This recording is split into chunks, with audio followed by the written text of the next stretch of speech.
Había una vez una familia pero muy rica que creía que todo se podía comprar.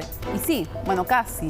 Logró que su país fuera la sede de una gran cita deportiva y para eso construyó de todo: estadios, metro, hoteles.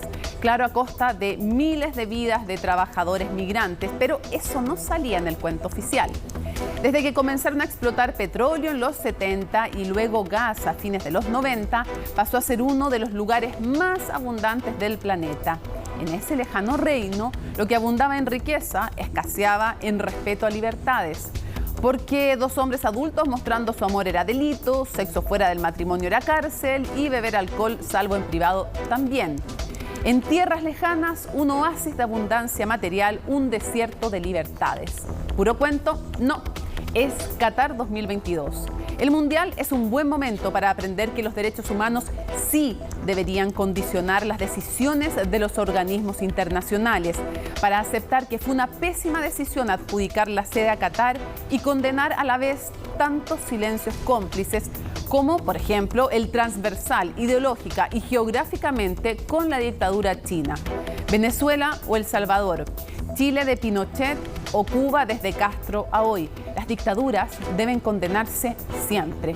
No hay lavado de imagen, por millonario que sea, que nos debiera hacer olvidar eso. ¿Cómo se formó Qatar? ¿Cómo se vive ahí hoy? ¿Cuánto de política hay en la historia de un mundial? ¿Qué buscó la dinastía regente de la familia Al Thani al luchar tanto para obtener el mundial? Preguntas que trataremos de responder hoy en Conexión Global Prime.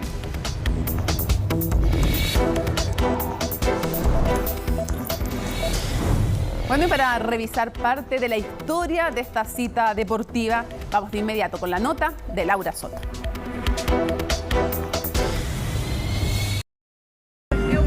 Estou nervoso aqui, estou tremendo, de fato. Fui atacado por alguns integrantes aqui do Qatar, pessoas com essa roupa e também policiais.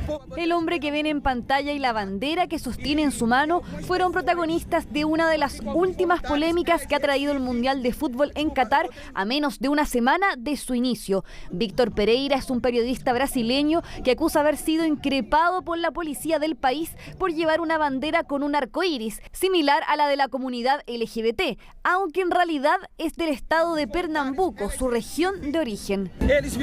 Se acercaron a las chicas pensando que era una bandera LGBT, pero en realidad es solo la bandera de Pernambuco, y luego fui a filmar y me quitaron el teléfono y solo me lo devolvieron obligándome a borrar un video que había hecho. Según asegura Pereira, el video que le obligaron a eliminar muestra a los hombres que lo detuvieron tirando su bandera al suelo y pisándola.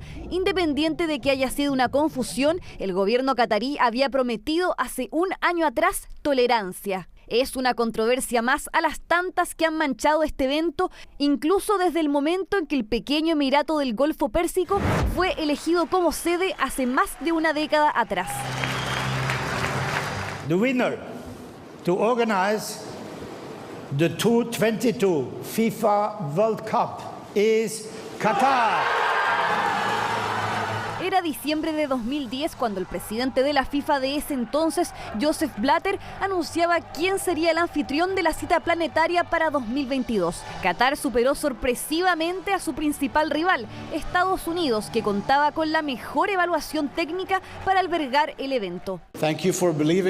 Gracias por creer en expandir el juego. Gracias por darle la oportunidad a Qatar. No los decepcionaremos. Estarán orgullosos de nosotros. El hecho llevó al FBI a iniciar una investigación contra los principales dirigentes de la FIFA, al mismo tiempo que surgían acusaciones de corrupción en los medios. En 2014, The Sunday Times publicó indicios que apuntaban a que el país árabe habría comprado el apoyo a su candidatura con más de $5 millones en sobornos. En 2018, el mismo periódico acusó a Qatar de levantar una operación encubierta para diseminar propaganda negativa contra sus rivales en la candidatura, Estados Unidos y Australia. Por ese entonces, los organizadores de la Copa negaron todas las acusaciones, aunque ahora el propio hombre que en su momento dio a conocer la sede hacía en noviembre la siguiente confesión. La elección de Qatar fue un error. Asumo mi responsabilidad. Yo era presidente de la FIFA en aquel momento. Hasta el propio informe técnico realizado por la Federación antes de la votación de 2010 calificaba la candidatura de Qatar como de alto riesgo debido a las altas temperaturas que atraviesa la región en los meses de junio y julio, la época en la que tradicionalmente se llevaba a cabo la cita. Creo que el deporte no debe ser politizado. Estas cuestiones deben plantearse cuando se atribuyen los eventos. Tanto si el tema es el clima como si se trata de los derechos humanos, no hay que plantearse estas preguntas cuando el evento está ocurriendo, sino cuando se atribuye. En el mismo informe también se mencionaba la falta de infraestructura, lo que en los años siguientes abrió otra polémica.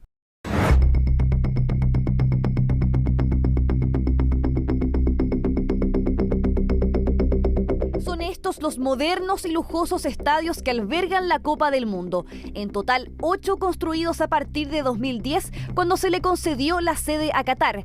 Una investigación de The Guardian reveló que al menos 6.500 trabajadores migrantes han muerto en el país en los siguientes 10 años desde esa fecha. Desde entonces, el Emirato atraviesa una gran presión internacional por los abusos laborales a los extranjeros que trabajaban en las construcciones en el marco del evento, quienes enfrentaban condiciones peligrosas, calor extremo y salarios bajos. En el momento en el que lo pusiste allí, todas las cosas que siguieron fueron claras. Todos los que estaban involucrados debieran haberlo sabido.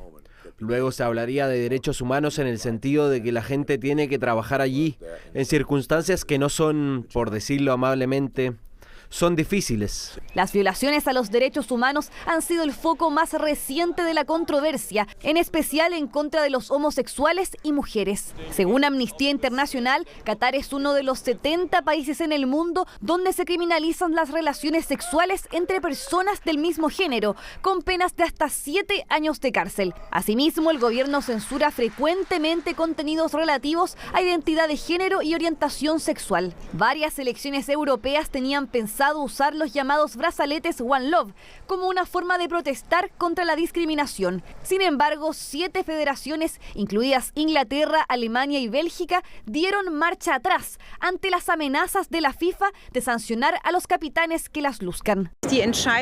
Creo que la decisión de la FIFA sobre el uso del brazalete One Love es un gran error y no es correcto cómo se ha presionado a las asociaciones. En los tiempos que corren es totalmente incomprensible que la FIFA no quiera que la gente se manifieste abiertamente a favor de la tolerancia y en contra de la discriminación. La ministra del Interior alemana lució ella misma el brazalete en el partido inaugural de Alemania, el mismo en el que los jugadores de la selección posaron tapando sus bocas a modo de protesta por la prohibición del máximo organismo del fútbol internacional.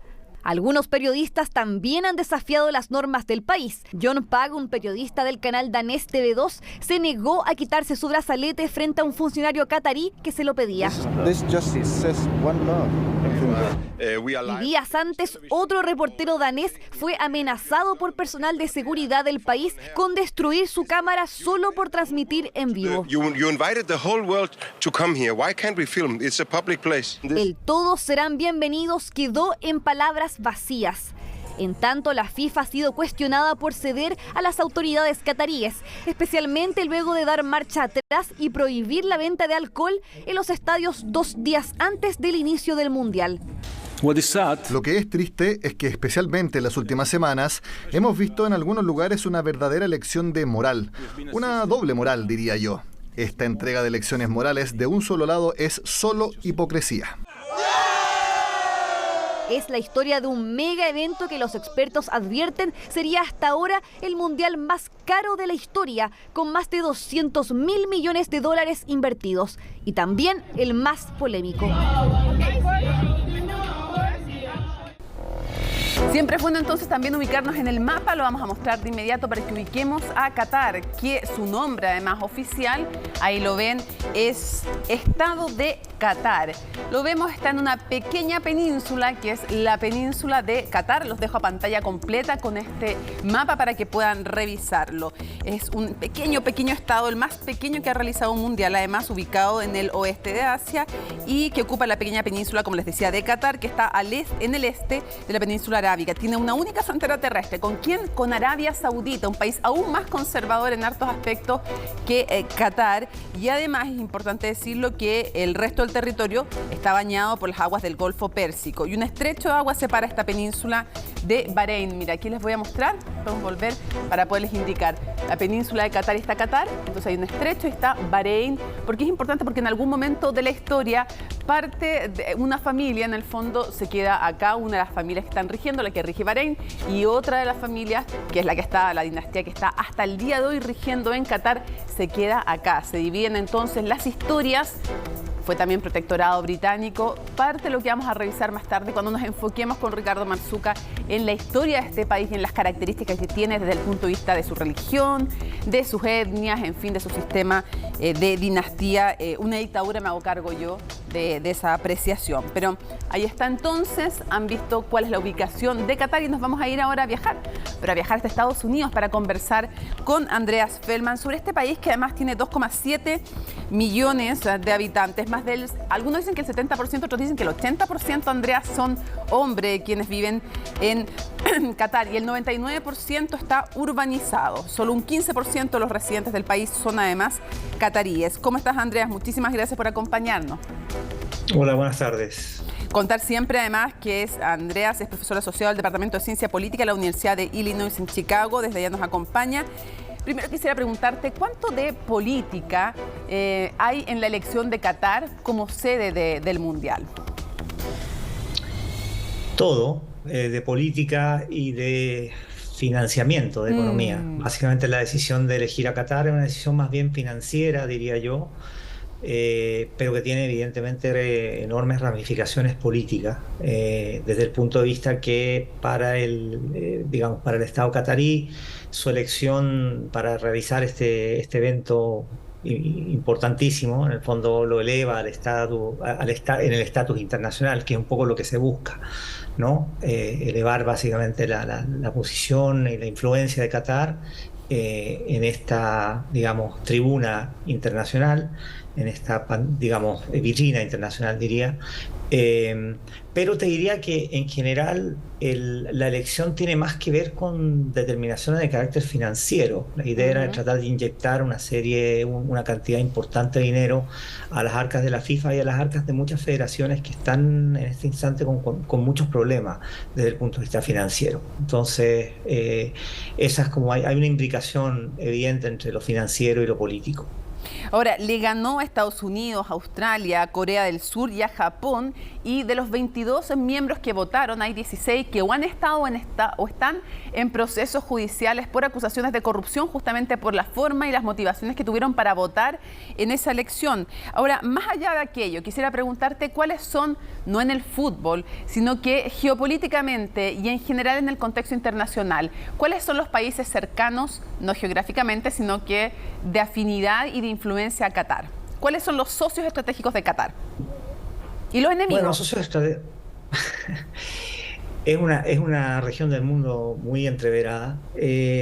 Qatar ha tenido, digamos, ha tratado de ejercer influencia en muchas de las dinámicas de la primavera árabe, en la cual ha tomado parte, digamos, por movimientos islamistas islámicos, lo que ha generado bastante escozor en algunos de sus vecinos, y por su posición cercana al régimen de Teherán. Y eso ha generado una rivalidad muy fuerte y francamente encono con Arabia Saudita y con otros regímenes, pero sobre todo con Arabia Saudita, donde hay una especie de, digamos, de competencia entre un país mucho más grande como Arabia Saudita, más rico, pero un país, digamos, pequeño, pero que tiene aspiraciones regionales muy importantes, como Qatar, y que ha utilizado de manera muy astuta, digamos, sus recursos para tratar de ganar, digamos, niveles de influencia. Qatar fue importante también en la guerra civil siria, al apoyar una serie de facciones en contra del régimen de Bashar al-Assad. Entonces eso generó, digamos, una serie de fricciones y de problemas en la región. Te diría de larga data, pero tiene que ver con algo que tú explicaste ahí, con dinámicas, digamos, que tienen que ver entre las casas reales de los emires en esta región, que están todos emparentados, que tienen, digamos, relación, y que muchas veces entran en, digamos, grados de competencia, tanto política como geoestratégica. Sí, claro, porque antes estaban dentro del área de influencia de Bahrein y se termina una de estas casas termina quedando en Bahrein y la otra se termina quedando en Qatar. Estoy simplificando evidentemente la historia, es mucho más compleja que aquello, pero tú decías entonces cercanos a Teherán, o sea, a Irán, con este antagonismo con Arabia Saudita, aunque estuvo el príncipe heredero en la ceremonia del comienzo del Mundial, hay que poner atención con el acusado además de haber asesinado a este periodista, pero en fin, lo cual generó harta polémica, entonces, y con la influencia que tú decías en estos otros asuntos, como por ejemplo Siria. Ahora, preguntarte, ¿qué consecuencias políticas puede tener, positivas y negativas, para Qatar un mundial? ¿Por qué te lo pregunto? Porque, por ejemplo, siempre se suele ver como algo positivo para el estatus internacional de un país, pero recuerdo en el caso de organizaciones no solo de mundiales, sino también de Juegos Olímpicos, para Brasil, el gasto que implicó, la inversión que implicó en su momento, hizo que se generaran protestas contra el gobierno en Brasil. Entonces, depende también en qué contexto, quién lo hace, si es democracia, si es dictadura, las consecuencias que puede tener. ¿Cuáles prevés tú que pueden ser? Porque además se van dando otros hechos con los diferentes países, otros hechos políticos dentro del Mundial. Bueno, es difícil de prever cuáles van a ser las consecuencias. Yo creo que lo que ha pasado es que al parecer ha sido, digamos, desde el punto de vista de la posición del gobierno catarí, contraproducente, porque se ha generado una serie de controversias, ¿no?, relacionadas al récord de derechos humanos bastante malo de Qatar, en términos de, digamos, las condiciones de los trabajadores migratorios, en cuanto a libertades religiosas, en cuanto a libertades civiles, ¿no?, todo lo que tiene que ver con digamos, minorías sexuales y libertad religiosa. Esto ha estado básicamente en la palestra, esto ha sido, digamos, una materia de controversia significativa, y dada, digamos, la exposición que tiene por la magnitud de este evento, evidentemente que el régimen queda expuesto a esto, en circunstancias en que antes, básicamente, esto no era Vox Populi, no era Qatar, al ser un país pequeño, básicamente, evidentemente que tiene un récord negativo, y en la comunidad de derechos humanos y en la comunidad diplomática, evidentemente que eso se sabe, pero digamos, el gran público, digamos, la masa no tenía mayores antecedentes de esto. Por lo tanto, puede ser, en cierto sentido, contraproducente en términos de la imagen del país. Pero por otro lado, sí pone a Qatar en el mapa, que es un poco lo que imagino que sus regentes quieren, ¿no? Imagino que ellos estaban totalmente claros que esto iba a ser digamos, la situación, y por lo tanto, en cierto sentido, ellos como que deben haber apostado a esto. Por otro lado, y creo que es importante agregar esto, Mónica, digo, no es el primer país que organiza un evento, digamos, deportivo de esta magnitud, que tiene un récord de derechos humanos, China, digamos, atroz.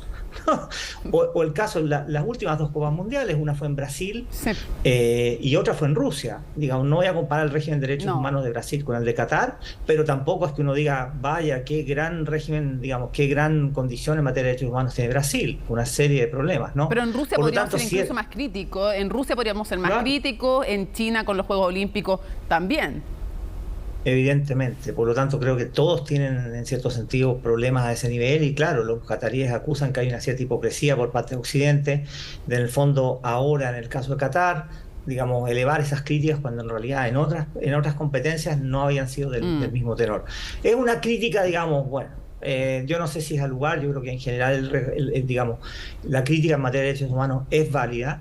Y lo que a mí me parece particularmente grave es que en el fondo se conculque el derecho de muchos equipos, por ejemplo, a protestar muchas de las decisiones que toma el gobierno catarí. Yo creo que eso realmente es malo para el deporte, y es malo en general como una señal de libertad y de poder en el fondo manifestarse libremente. Claro, por ejemplo, no se les dejó usar a los seleccionados, habían 10 selecciones que querían usar este brazalete en el fondo a favor de la diversidad y de las disidencias sexuales, el One Love, no se dejó, se les presionó incluso con que iban a no solo tener sanciones económicas, porque las federaciones dijeron, ¿sabes qué? Si son sanciones económicas las pagamos, pero resulta que después amenazaron con ponerles tarjetas amarillas y claro, y ahí dijeron no vamos a exponer a nuestros jugadores a aquello. Ahora, uno podría pensar también si es que llega a haber algún incidente de tipo de derechos humanos con un hincha o con un jugador, claro, podría producirse una tensión de otro nivel. Hubo hinchas a los que se les obligó a sacarse incluso un gorro con los colores de la diversidad sexual, Andrea. Entonces, claro, tal vez si se produce algo así, con un jugador o con hinchas, podría tensionarse un poco el ambiente. Absolutamente. Bueno, de hecho, me parece bastante bochornoso, por decirlo de manera elegante, que la FIFA en el fondo tome ese tipo de medidas, ¿no? El hecho de poner una tarjeta amarilla a un jugador que usa un brazalete, cuando la determinación tiene que ver con una determinación política, ¿no? Cuando los jugadores juegan en sus ligas pueden usar brazaletes de distinto tipo y eso no ha generado mayor problema. Claro. Por ejemplo, cuando están de luto o quieren en el fondo mostrar con su camiseta algún mensaje, ¿no? Bueno, no me parece sorprendente, pero sí me parece triste, ¿no? Sí, mire, y estamos viendo unas imágenes cuando se tapan la boca la selección alemana, que también fue otro símbolo, se tapan la boca en señal de la censura que hay respecto. Hubo una periodista que usó el brazalete de One Love también. Hay gente en las tribunas que lo ha usado y que en distintos se acercó incluso una dirigente a el director de la FIFA, que curiosamente, mira, vive en Qatar.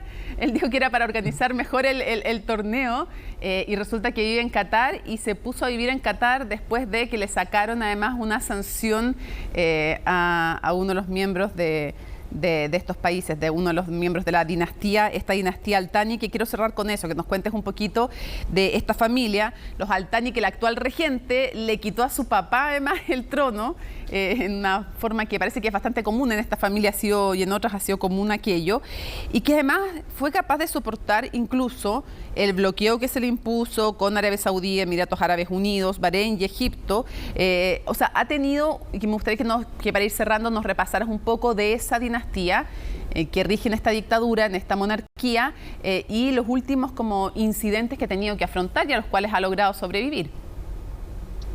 Bueno, yo desconozco un poco lo de la dinastía en general, entiendo un poco algo de su regente. Bin Hamed Al Thani fue educada en Inglaterra, por lo tanto es una persona que tiene evidentemente contacto con Occidente, y como ocurre en muchos de estos países, básicamente son familias donde hay evidentemente problemas, ¿no? Problemas de sucesión y digamos, algún tipo de inquinas, digamos, por acceder al poder y por tener el poder en definitiva. El régimen catarí ha sido extremadamente hábil en manejarse, digamos, y poder conseguir aliados en circunstancias bien difíciles, porque como yo te explicaba, tiene una relación bastante friccionada con sus vecinos, no solamente con Arabia Saudita, sino con los Emiratos Árabes Unidos, ¿no? Y con Bahrein. Y bueno, con el resto del mundo árabe, y aún así han sido capaces básicamente de ser protagonistas en una serie de dinámicas, ¿no? Particularmente con la administración del presidente Trump, fueron tremendamente astutos en tratar de básicamente poner una cuña entre la relación que tiene Estados Unidos histórica con Arabia Saudita, ¿no? Y a efecto de generar y ganar grados de influencia sobre la administración de Trump. El fondo catarí o un fondo de Catarí Inversiones tuvo o ayudó mucho al yerno del presidente Trump, a Jared Kushner, en una serie de, digamos, proyectos en materia inmobiliaria. De modo que ellos manejaron de manera muy astuta básicamente la influencia económica y la transformaron en influencia diplomática, en circunstancias en que en el fondo fueron capaces de una otra manera competir con los países vecinos, ¿no? De modo que sí, es una diplomacia muy astuta la de Qatar, y evidentemente eso tiene que ver con digamos, el regente, en este caso el emir. Sí, sino que le pregunten a Francia, que también los ayudó a conseguir la candidatura cuando ofrecieron dinero para el Paris Saint-Germain con un fondo de inversión, y también cuando los tenían bloqueados los países de la zona, no tenían leche, importaron 4.000 vacas que se las trajeron en Qatar Airways, y ahora tienen también vacas y tienen leche y lo que necesitan. Andreas, muchísimas gracias por habernos acompañado una vez más, ayudándonos a poner en contexto las informaciones. Con muchísimo gusto. Y que gocen el fútbol, que es muy entretenido. Así eso que, sí. Gocemos eso. Sí. Hasta luego. Chao, chao. Vemos algunas cifras de este evento para entender lo que se está jugando también Qatar y cuánto ha apostado. Es el mundial más caro de la historia, 220.000 millones de dólares. Esto es 15 veces lo que se había invertido en Rusia, que era hasta ahora el de mayor costo, el de mayor inversión. Entre otras cosas, no tenían estadio más que uno, arreglaron uno, construyeron 7 más, tienen 8 estadios completamente remodelados, con aire acondicionado. Hacía mucho calor, en verano pueden llegar a los 50 grados, ahora hay como 25 dijo 30. Entonces, ¿por qué dijeron ellos? Entonces, si hay problemas, lo cambiamos de fecha y lograron que, a pesar de los problemas con las ligas extranjeras, la FIFA cambiara la fecha entonces para el invierno, porque en verano hubiera sido un desastre, aunque ellos dijeron, si quieren construimos estadios cerrados, les ponemos aire acondicionado y lo logramos. Bueno, le pusieron aire acondicionado igual, pero se cambió la fecha de realización y no fue necesario que fueran del todo cerrados los estadios como condición, sí, si ellos lo querían hacer de esa manera. ¿Cuánto espera el gobierno de asistentes? 1,2 millones de hinchas. Ustedes dirán, no es tanto. Bueno, este es un país que tiene un poquito menos de 3 millones de habitantes, por lo tanto recibir a 1,2 millones sí es mucho. Máximo entre cada estadio hay 50 kilómetros. Normalmente en otros países eran muchísimo más las distancias de una ciudad a otra, casi países entre medio en distancia. Si lo comparamos con Qatar, aquí es muy fácil ver 2 partidos en un día, algo impensable en otro encuentro mundialero. Construyeron también un metro porque necesitaban hoteles, también se construyó villas para recibir habitantes.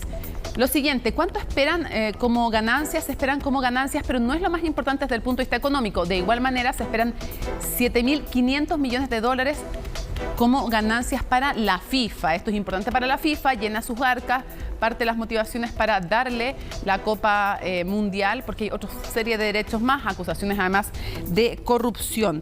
Pero les decía yo también que está el tema de los premios. Miren los premios, ¿ah? Quien alza el trofeo se lleva 42 millones de dólares, el subcampeón 30, el tercer puesto 27. Y cerremos con lo más importante y lo que tiene consecuencias además, por supuesto, políticas, humanas, porque la denuncia que hizo The Guardian hace ya bastante tiempo, hace un par de años, es que desde el 2010, porque son 12 años que han estado preparando este mundial, han muerto 6.500 trabajadores migrantes que han sido el 80% la fuerza de trabajo de hoteles, línea de metro, de los estadios, y que han muerto por deficientes condiciones de seguridad y por ser parte de un sistema prácticamente de esclavitud en que comenzaron trabajando, de esclavitud moderna. Tiene otro nombre y vamos a conversar de aquello con nuestra siguiente invitada.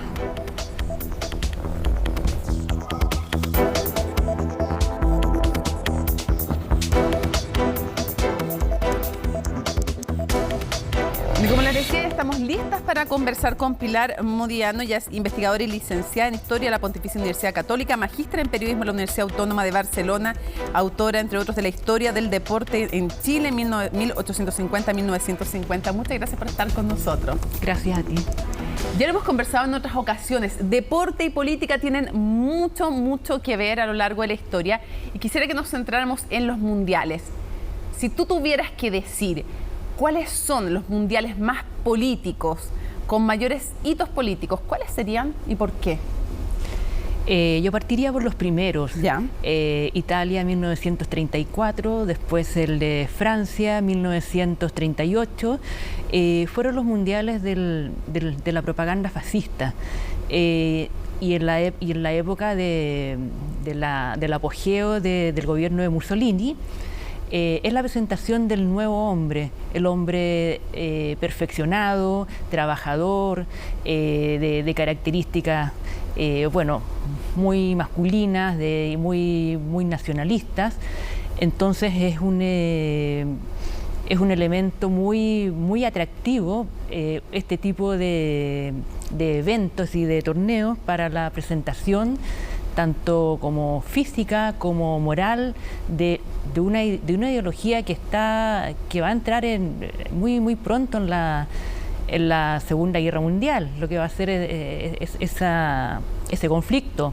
Entonces ya está como afrontando el clima de confrontación que viene y la oportunidad de los torneos es enorme para empezar ya a confrontar ideas y principios que van a entrar en pugna. Hay otro hito, Pilar, que es Chile en 1974. ¿Qué pasó ahí? Porque estaban tenía que pelear la clasificación para Alemania 74. Pasó que fue un hito, es como un poco como si fuera una historia secreta del fútbol en Chile, porque había ocurrido el golpe militar en septiembre de 1973 y ya a poco tiempo ya está este partido de repechaje de Chile con Unión Soviética para ir a la clasificación de Alemania del Mundial de Alemania Federal. Y bueno, Chile viaja a la Unión Soviética y consigue un empate a 0, y después en el partido de vuelta, ya con la selección soviética en Santiago, Chile consigue el triunfo 2-0 y logra su clasificación, pero también el contexto es que el Estadio Nacional hasta hacía poco había sido un campo de prisioneros. Centro de tortura. Claro, entonces con todo, digamos, un contexto como fantasmal, siniestro, que envuelve dos enemigos partido. Ideológicos más enfrentados ahí en la cancha, además. Completamente. No los jugadores, digo, sino que los regímenes. De todas maneras, o sea, al final es el partido del mundo libre, entre comillas, contra el marxismo. El marxismo con que... Solo que en el mundo libre se trataba de una dictadura, digamos, representada por un país que estaba en dictadura. ¿Y qué pasa el 78 con Argentina? Bueno, ahí también está la dictadura militar de Jorge Rafael Videla, y también ahí Argentina es sede, por primera vez sede de un torneo mundial. Y bueno, en realidad es como Argentina, bueno, es como patria, una de las patrias del fútbol. Entonces, ¿qué lugar más apropiado para hacer un mundial? O sea, con un fanatismo, o sea, bueno, que no hay que entrar mucho en descripciones, porque realmente se sabe cómo ese país vive y respira fútbol. Y bueno, es como el típico caso de ciencias políticas con que se ejemplifica cuando se ocupa un evento deportivo o se ocupan, qué sé yo, deportes favoritos de las masas, que se emplean para supuestamente distraer de la atención de los problemas políticos más graves. ¿Se habla de lo mismo o similar respecto a la selección chilena del 82? Sí. Bueno, eso también fue un evento bastante... bueno, uno lo mira en el tiempo y parece curioso, pero yo me acuerdo, yo estaba en esa época en el colegio, y había un gran fervor, una gran expectativa, porque bueno, ahí también Chile estaba también en una condición económica muy grave. Sí, un cuarto del país en cesante. Exactamente. Sin trabajo, estamos hablando. Hubo la depreciación del peso, y bueno, fue como el envión al suelo de la realidad de lo que había hecho la inserción del sistema económico liberal. Entonces fue como el primer como golpe y frenazo con que se siente el rigor de ese sistema, y bueno, hay una sensación como naturalmente que de descontento, de oscuridad muy grande, y bueno, es también el momento más alto de la dictadura de Pinochet. También, sí. Está en su momento de mayor poder, y también es una buena ocasión como para de alguna forma sacar a Chile, porque a todo esto Chile como que desde la dictadura como que no podía salir a ninguna parte. Entonces sacar una representación chilena que fuera a mostrarse al mundo. Y esto significaba para Pinochet también mostrar un poco un logro de su gobierno. Claro. Pero ahí también se elaboró una campaña y un fervor artificiales, o sea, que se llegó a prometer, y hasta se creyó que Chile podía ganar ese mundial. Pero bueno, cuando ya ocurrió el famoso penal de Caselli, rayos, sí. Sí, fue ahí de nuevo, o sea, como que ahí el país como que ya le cayó la realidad completamente sobre la cabeza. O sea, entonces fue una decepción enorme. Pilar, ¿qué va a quedar en la historia de Qatar? Primero, respecto de la elección de Qatar. ¿Qué nos va a decir después la historia, crees tú, sobre la elección de Qatar, con todas las acusaciones que hay de corrupción, los procesos judiciales, y lo que significa que por primera vez haya un mundial en un país árabe? Es que, a ver, por una parte, yo diría, me parece que Qatar es como el ejemplo más evidente que las sedes y las organizaciones finalmente se negocian. Ese es un negocio más, es una transacción más, y que se impone el país que ofrece mayor ganancia para el negocio del fútbol, para el negocio de la FIFA y, en fin, para el movimiento, el movimiento de la actividad económica en todo sentido, o sea, tanto para el Producto Interno como también para los países que van a las competencias. O sea, generalmente yo creo que esa es la visión que va quedando, o sea, ya queda atrás una noción como romántica del fútbol como deporte juego, como encuentro en paz de los países. O sea, eso ya está absolutamente abolido. O sea, el fútbol es negocio y bueno, Qatar fue como el país que ofreció más. Es el deporte que se ofrece el mejor millones postor. de dólares, y ahora se ofrece el mejor postor, que va cambiando del romanticismo al negocio finalmente. Ahora, la pregunta es, ¿cómo crees que va a ser recordado este mundial? ¿Cuál va a ser el recuerdo? Va a ser un recuerdo que en realidad va a tener un mundial de mucha complejidad ideológica, económica, muchos intereses también políticos que están como sumergidos, pero que también es reflejo del estado del mundo en este sentido, que por una parte ya la presencia de la cultura islámica, de las potencias también económicas del petróleo, son las que están pesando. O sea, el mundo árabe también es una potencia también que está mostrándose y que va a tener un equivalente al peso que tiene China. Entonces, en este caso, el mundo árabe tiene la potencia de los recursos energéticos. O sea, 13% de las reservas mundiales de petróleo, número 3 en las reservas del gas, un Producto Interno Bruto de $50.000. O sea, estamos hablando de un país además que invierte fuertemente en otros países porque está tratando de diversificar su economía y ganar también influencia. De todas maneras, ahí también sucede que Qatar es un país que tiene una fuerte inversión en España, en negocios inmobiliarios, textiles, en Reino Unido, turismo, y aquí también las potencias árabes, las inversiones árabes han también llegado a Argentina, donde han invertido en infraestructura portuaria. Sí.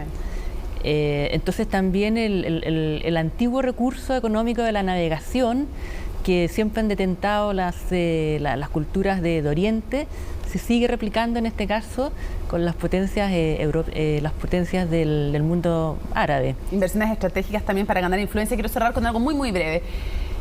2026, Estados Unidos con México y Canadá van a ser sedes. ¿Qué crees que va a significar eso en términos de señal política? Esa sede, ¿qué señal se está dando cuando se les concede a ellos y además cuando ellos deciden organizarlo en conjunto? En este caso también va a ser una señal política que viene desde América del Norte, o sea, todo ese eje de la influencia norteamericana. Pero también yo creo que también va a estar dando cuenta de la diversidad y del fortalecimiento que ha ido adquiriendo la inmigración. Bueno, por supuesto que Estados Unidos y Canadá son como de alguna forma los crisoles de la inmigración de todas partes del mundo, pero también desde Latinoamérica.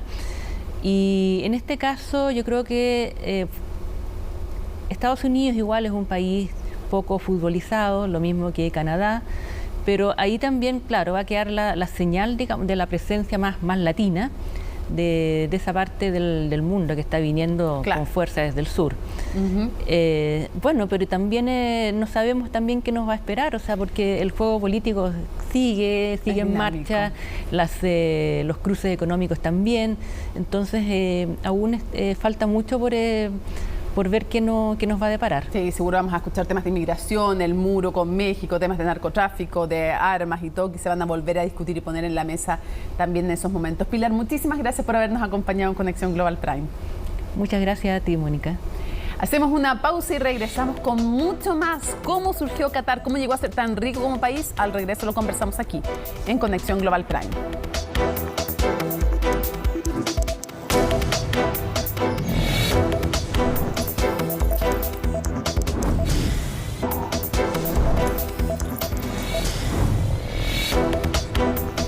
Ya vamos a hablar de la historia de Qatar, que háganse una idea, en 1930 tenía poco más de 100.000 habitantes, cultivaban perlas.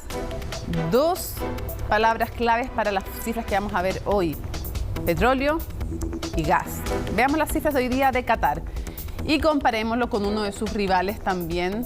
Arabia Saudita siempre piénsenlo como rival de Irán, pero en este caso también antagonista y en otros casos relacionados con Qatar. Habitantes, cerca de 3 millones de personas.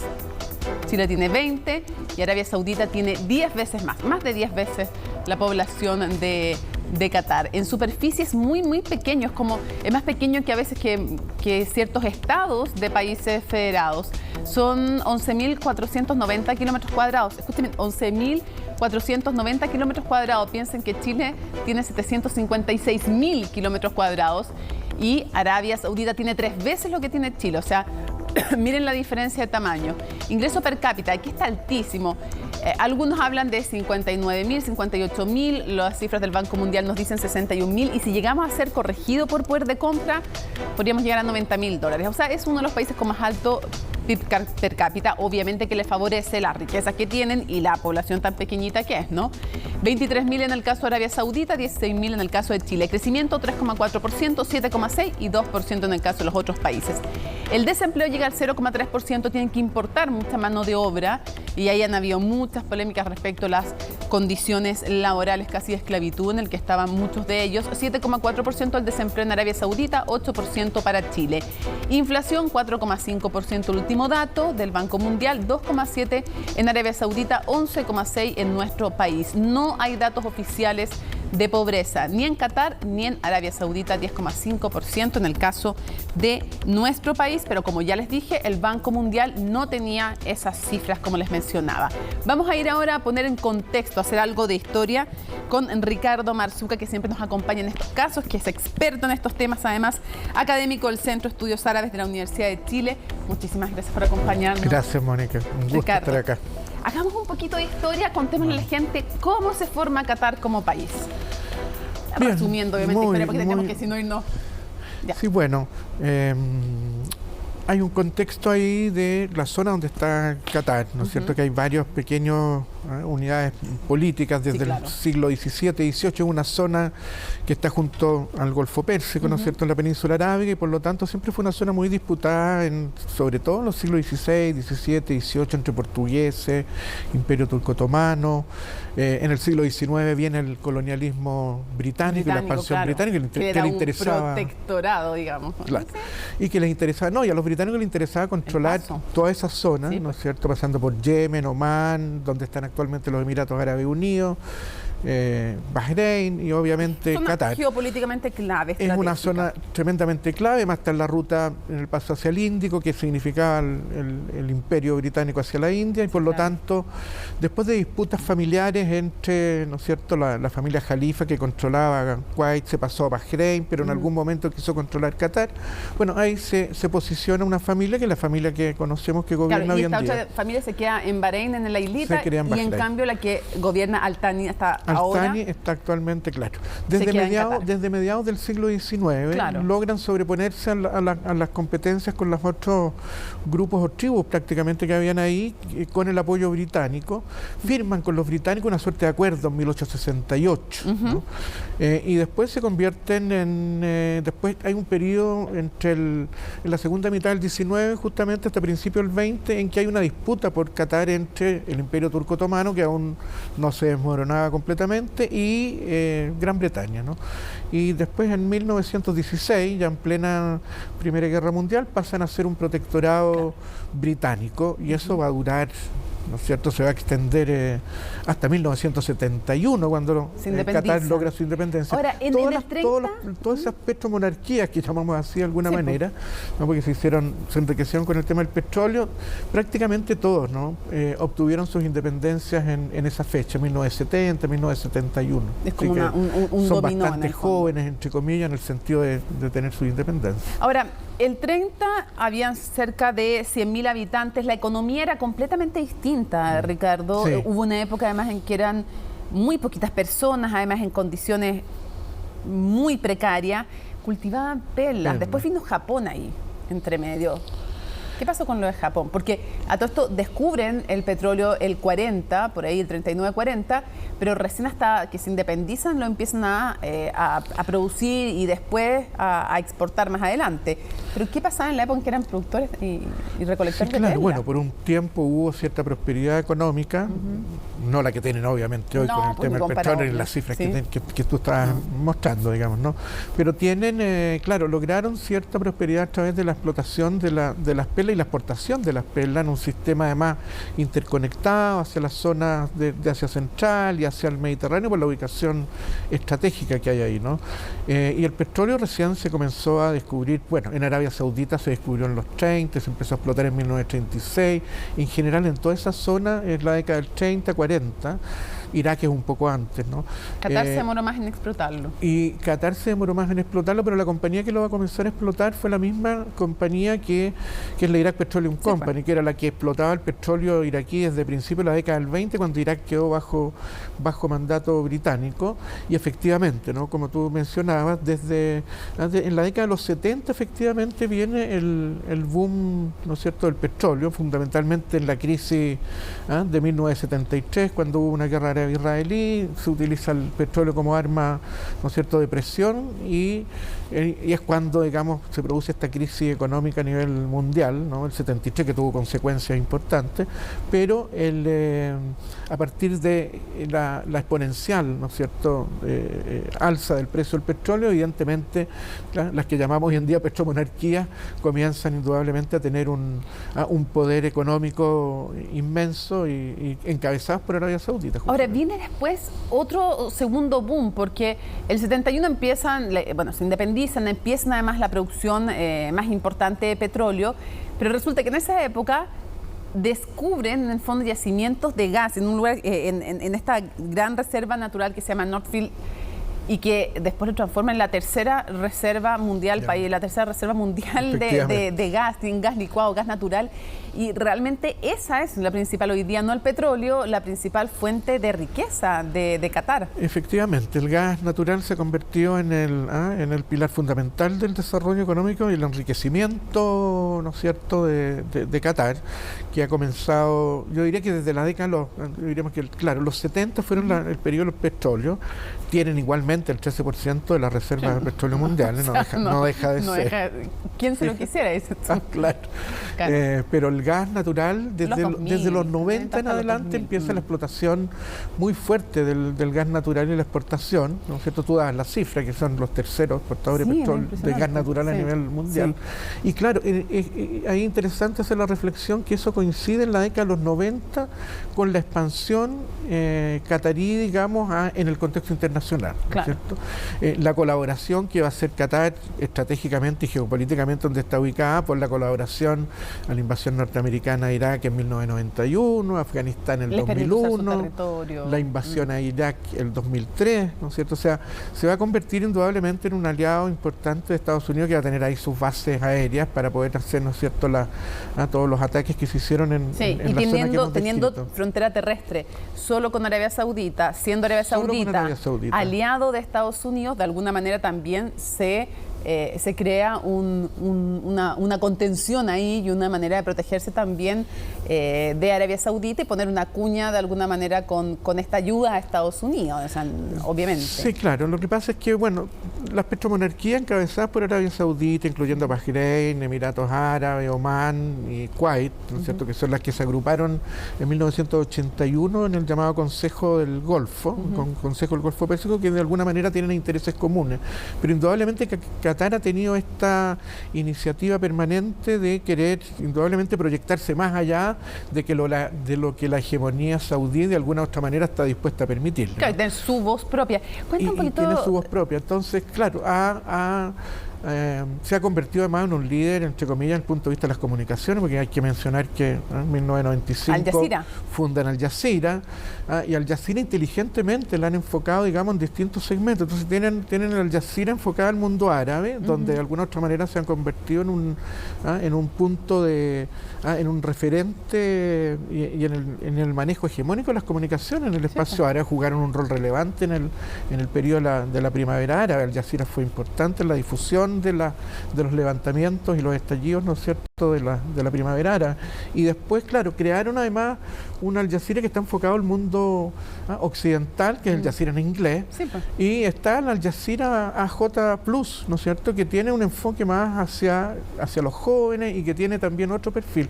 Entonces han construido un imperio comunicacional. Un imperio comunicacional, y yo creo que por ahí se están enfocando en el sentido de las posibilidades económicas futuras, digamos, y proyecciones que pueden tener. Claro, y dicen el tema comunicacional, el tema también de invertir a través de estos fondos donde tienen muchísimo dinero para invertir en Inglaterra, en España, en distintos países, en Estados Unidos, en África también. Eso están haciendo inversiones estratégicas también para cuando entre el calentamiento global y las nuevas tecnologías, en el fondo ya el petróleo, sobre todo, y también el gas no sean necesariamente sus únicos puntales de inversión. Y dicen también el tema del turismo, y por eso ahí también otra de las importancias del Mundial, mostrarse al mundo, porque ellos apuestan a que sea centro de convenciones, de visitas, Qatar. Están proyectados en construir esa representación internacional.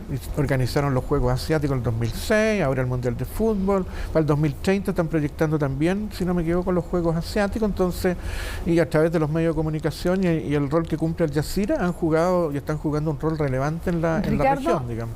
Antes de que se nos acabe el tiempo, cuéntanos un poco cuál es el perfil de esta monarquía tan castigada moralmente, a lo menos desde el punto de vista, y con razón me hago cargo yo, no te hago parte a ti, por las violaciones a los derechos humanos, la situación de las mujeres, los trabajadores migrantes. ¿Qué nos puedes contar de la monarquía que rige en este país y su comparación de cuán conservador es en relación a Arabia Saudita y la religión también, el rol que juega? Uno decían, pasaron de países donde el fútbol es ley a otras donde la religión es la ley. Claro. ¿Qué nos puede decir de eso, de quién gobierna, cómo se gobierna y su relación con la religión? Bueno, gobierna el emir, el Tamim al-Thani, ¿no es cierto?, al-Thani. Ellos hicieron una constitución en el año 2003, en esa constitución esbozaron un esquema político, que yo creo que es un esquema, ¿no es cierto?, que de alguna otra manera, ¿no es cierto?, todos los emiratos de alguna manera son monarquías autoritarias, yo diría que son dictaduras, yo comparto la expresión, digamos, ¿no? El emir es que finalmente quien gobierna, tiene una suerte de consejo consultivo de ministros, claro, dieron una suerte de maquillaje democrático al incorporar una asamblea consultiva que tiene 45 miembros, pero de las cuales el tercio las elige el emir y los otros se eligen por votación, ¿no es cierto?, popular de los ciudadanos. Y claro, ahí se establece libertad de expresión, de asociación, libertad de culto, pero, entre comillas, ¿no es cierto?, no se permiten la formación de partidos políticos, por lo tanto no podemos hablar de que es una constitución que facilita, digamos, la participación activa y democrática de los ciudadanos. Y efectivamente desde los 70 se entabló ahí, se instauró un conjunto de leyes morales, porque la familia Al-Thani, así como los saudíes, están muy vinculados a la corriente suní wahhabí, ¿no? Porque no todos los suníes son wahhabíes, ese conservadurismo lo vemos solamente en países de esta naturaleza y de esa corriente, digamos, ¿no? Entonces, en Arabia Saudita, donde hay leyes, ¿no es cierto?, muy estrictas desde el punto de vista moral, donde se prohíbe y se castiga la homosexualidad y donde indudablemente, digamos... La mujer necesita permiso para trabajar, para manejar bienes, para mil cosas, digamos. Sí, pero yo diría que hay un perfil un poquitito más abierto y liberal que Arabia Saudita. Que en Arabia Saudita. De todas maneras hay una cierta liberalización, pero que tiene indudablemente sus limitaciones y donde, bueno, lo que tú apuntabas, digamos, bueno, lamentablemente todos los países de la región ahí, pasando por la dictadura egipcia, me hago cargo, Israel, ¿no es cierto?, que también viola los derechos humanos, Arabia Saudita, para qué decirlo, Irán, todo lo que hemos visto, digamos, que es un actor regional importante. Entonces, claro, hay un espacio regional donde lamentablemente, y como lo dicen muy bien los informes de Human Rights Watch y de Amnistía Internacional, donde las violaciones de los derechos humanos son permanentes, digamos, y donde nos encontramos con esta tensión donde